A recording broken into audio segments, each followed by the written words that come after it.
Амжилт гэдэг ер нь яг юу юм болоо? Энийг ер нь яг юугаар яаж хэмжих юм болоо? Яг энэ асуултыг хүн болгон өөртөө тавиасаа гэж боддог шүү дээ. Хүн болгон л заастаа би нэг амжилттай л явах хэвээр, би сайн л явах хэвээр гэл тэ. Яг тэр хилээд байгаа сайн гэдэг зүйл, яг тэр хилээд байгаа амжилт гэдэг зүйл чи яг юу юм гэд өөрөөсөө асуугаад нэг үзэрэй гэж боддог юм яриад байгаа.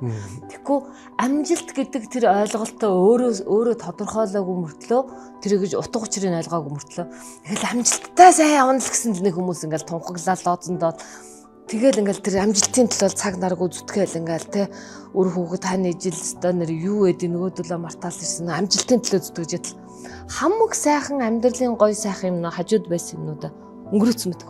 Хүүхдүүдийнхаа гоё сайхан нөгөө хөөрхөн ирдүүтэй бага насын өнгөрөөцсөн ханыхаа үзэсгэлэнтэй сайхан өөрт нь хамаг юм зориулдаг байсан үеүүд нь өнгөрсөн хойно дандаа бүх юмыг нэг голох чамлах мэдрэмжтэй л үлдчихэж байгаа байхгүй юу. Хүссэн яг амжилт нь юу байсан юм бэ гэхээр нэг л их юм өндрийн амжилт төссөн.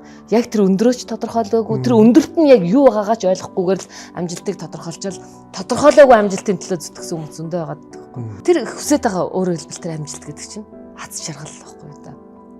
Нэг л дүүрэн мэдрэмжтэй дүүрэн жаргалтай сайхан амьдрахын төлөө зүтгэх гээд байна да. Аз жаргалынхаа мэдрэмжээс холдоо тэр амжилт руу тэмүүлсэн л энэ мэдрэмж илүү их харагдаад байна. Тэгэхээр миний хувьд бол амжилт гэдэг бол дүүрэн жаргалтай сайхан сэтгэл хангалуун амьдрах. Яг тэр аз жаргалын мэдрэмжээ өдөр тутамдаа цаг тухайд нь авахлахгүй юу? Аз жаргал гэдэг юм чинь дараа эдлэгийг хадгалжуулдаг зүйл биш шүү дээ. Базрагчийн ихтөөгийн шүлгэн дээр гардаг шиг те. Тойтон жилийн наадамд өмсгөр хадгалсан хоргоо хэмжилттэй дээр биш байхгүй юу?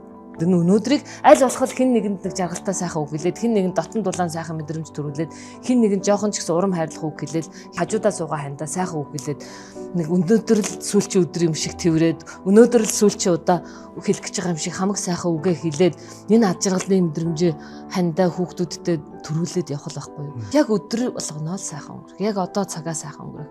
Яг одоо миний биеинд оршиж байгаа бол яг одоо цаг дээр оршоод одоо цагаа үр дүнтэй дулаан сайхан дотн эерэг сайхан өнгөрөх гэх л байхгүй.